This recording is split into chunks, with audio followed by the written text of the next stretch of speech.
Just what in the world were those shadow beasts coming from the Gorosei? What if I told you that these shadow beasts are something introduced far back in the story called devil fruit weapons, which are weapons like swords and guns who were allowed to eat devil fruits? Does anyone remember Lasso, the gun that Mr. Four had that ate a dog devil fruit? What about Funkfried, which was a sword that Spandam wielded who ate the elephant fruit? These are the first few times we get introduced to devil fruit weapons. When we were first introduced to this weird power, I had genuine hope to continue seeing them in the future story arcs because they seem so damn cool. But ultimately, my expectations were met with disappointment as this has never been brought up back in the story again. Until now, that is. See, in that chapter where the Gorosei revealed these weird shadow beasts, shortly before that we see them draw their weapons for the first time ever. I believe those shadow beasts are just Zoan devil fruits that are coming from those very weapons rather than the Gorosei themselves. Especially when you consider how Oda is depicting them without any legs,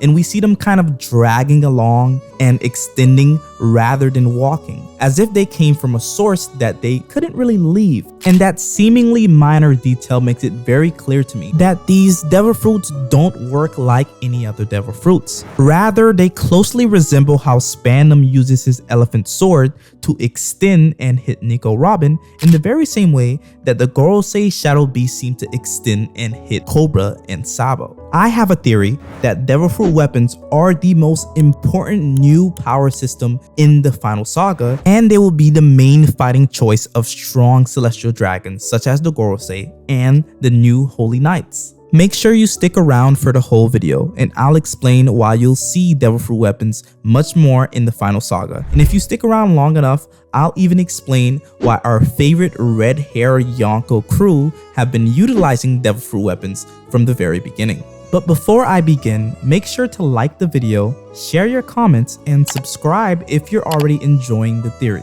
Okay, let's dive in. So why now? Why would Oda introduce devil fruit weapons now if they've been irrelevant for most of the story, really? See, the reason has a lot to do with science being a main focus of this arc, and it also has to do with the Gorosei making as much use of science as they can.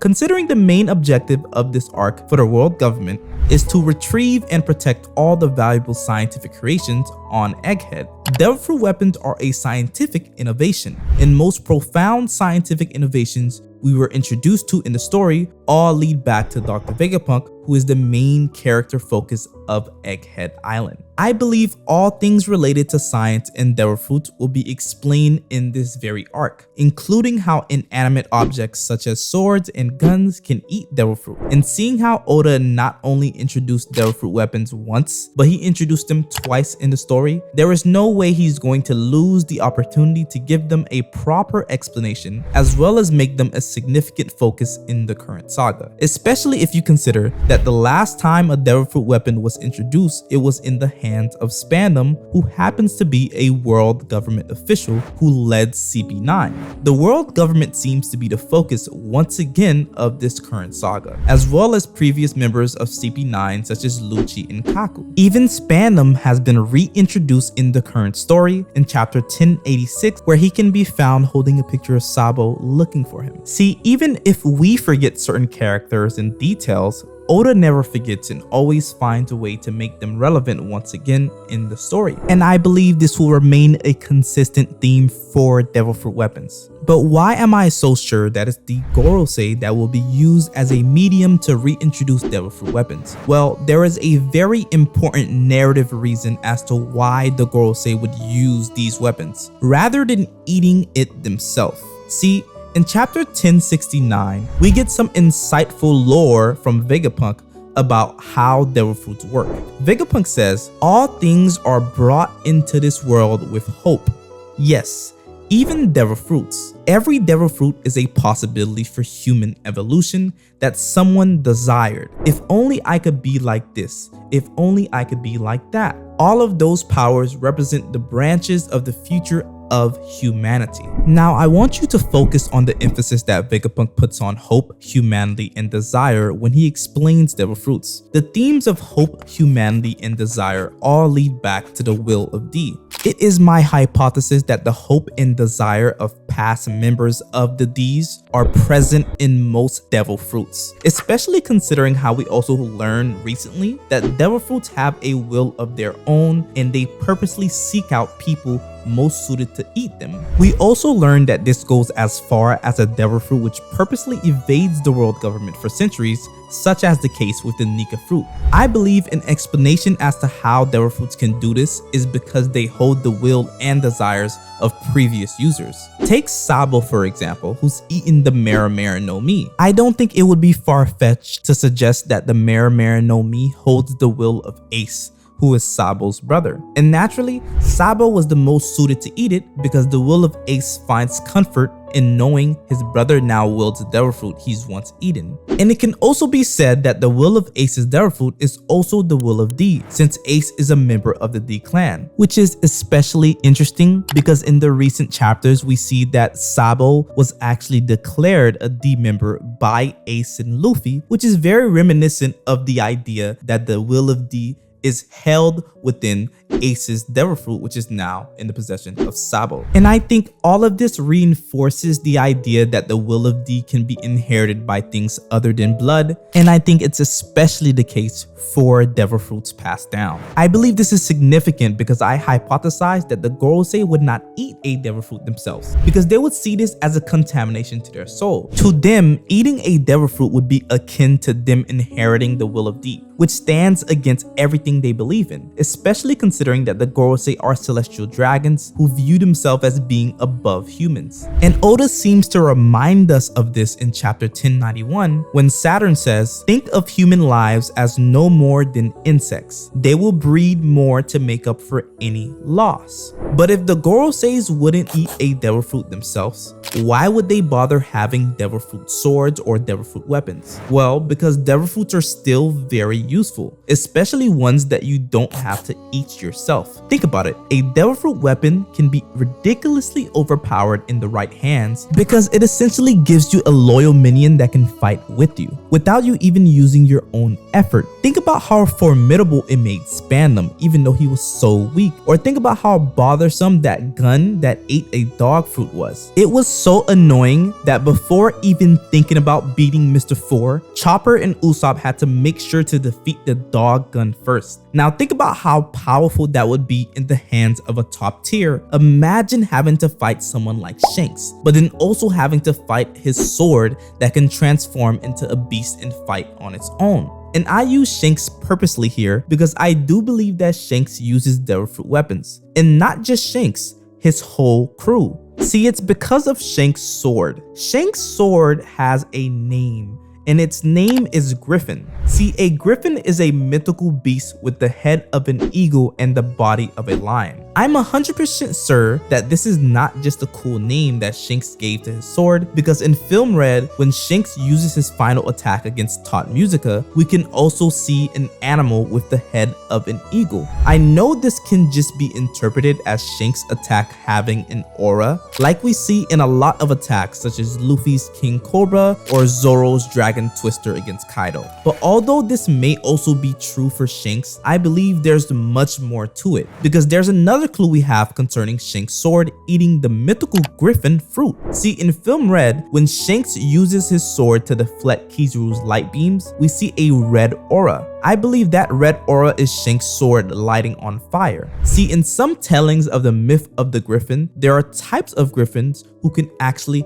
harness fire. And I believe the fire from Shanks' sword happens to be the fire of a griffin mythical Zoan. Not only do I believe that Shanks' sword has a mythical Zoan fruit, but I believe most of the top brass in his crew have mythical Zoan devil fruit weapons, especially considering that everyone on Shanks' crew utilizes some form of a weapon. But it's hard to believe that all they would have is weapons and haki. There must be something else that puts them at an advantage over the other Yonko crews. I believe devil fruit weapons would give them two advantages that are very, very important. For one, Shanks' crew is relatively small, so if they had a Zoan animal companion with them at all times, it basically increases their numbers twofold. Another advantage is that they would be able to utilize devil fruits without sacrificing their ability to swim. And actually, there's more advantages to this when you consider versatility. For example, think about how Ben Beckman uses his musket. I always found it incredibly weird how he hits people with it rather than shooting. But once you introduce the idea that his musket may have eaten a Zoan devil fruit, it begins to make some sense. It's very likely that he is used to hitting people with whatever animal that comes out of it. In fact, this has even more credibility once you think about how it was implied that it was Ben Beckman that took off Kid's left arm. In chapter 1076, Ben Beckman says, "Our enemy must be furious," as he's referring to Kid coming to attack Shanks. Then Yasop says, "That's rich coming from you, Beck. Who do you think he's mad at in the first place?" This dialogue makes it clear that it was Ben Beckman who took off Kid's arm, but it's so hard to believe that he shot off Kid's arm so cleanly. I'm proposing that he actually didn't shoot Kid's arm at all. Rather, he used whatever animal that's in his musket to bite off Kid's arm. Very similar to how a Sea King bit off Shanks' arm. Although I'm not sure which Zoan animal is in Ben Beckman's musket, I can at least speculate it's a carnivore or something that has teeth. And if I had to make a fun guess, I'd say it's something like a shark or something like a snake. The snake idea would be especially useful for Ben, since he can use it to shoot his weapons more accurately, because the snake can coil and change directions depending on where Ben would want to shoot. This honestly would make it really scary to fight against Shanks' crew, especially if all of them have animals that complement their fighting style. This actually makes me think of Yasop's nickname Chaser. It would be interesting if he gets that name because his bullets can transform into an animal that can chase you wherever you go, like some sort of bird or perhaps an insect that can fly, which would be so overpowered for a sniper because he can use it to change directions whenever he wants, and it would make his bullets have no drop off due to losing momentum, since the animal would be able to fly and keep momentum. Sort of like Mista from JoJo's Bizarre Adventures. But I understand if the idea of Shanks and his crew having a devil fruit weapon is a bit bizarre, but the likeliness of this being true becomes much more possible with the dynamic between Bonk Punch and Monster. Monster is the name of the monkey on Shanks' crew who is always with Bonk Punch when we see them. But wouldn't it be crazy if Monster weren't a regular monkey at all, but rather a weapon who ate a monkey Zoan devil fruit that just happens to love staying in his full monkey Zoan form? That detail honestly blew my mind when I thought of it, because why would a Yonko crew just have like a random monkey lying around?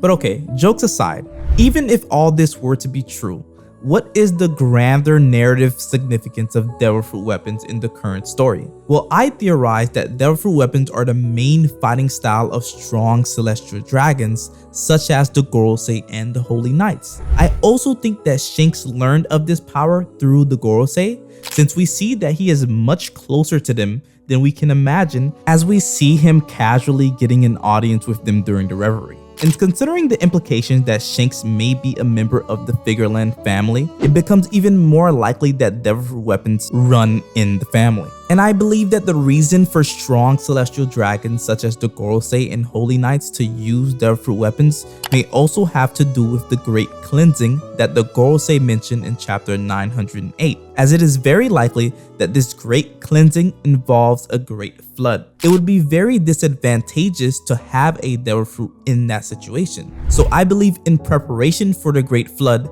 celestial dragons are not allowed to eat devil fruits so that they can survive. And as the great cleansing is beginning in the current story, we will see more focus on devil fruit weapons utilized by the Holy Knights and the Gorosei. And seeing how Saint J. Garcia Saturn is the first Gorosei that we see outside, we most likely will see him in action.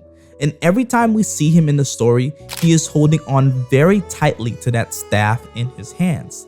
That very same staff, I believe, will have a mythical Zoan that Saturn can use at will. Devil Fruit weapons will revolutionize fights in One Piece, and I'm so excited to see how they are utilized by top tiers, and I'm also very excited to see how the Straw Hats will fight against them. Heck, who knows, maybe one of the Straw Hats will have a Devil Fruit weapon. Nami already has Zeus, which basically is how I imagine a Devil Fruit weapon to work. And how awesome would it be if one of Zoro's sword ate a Devil Fruit?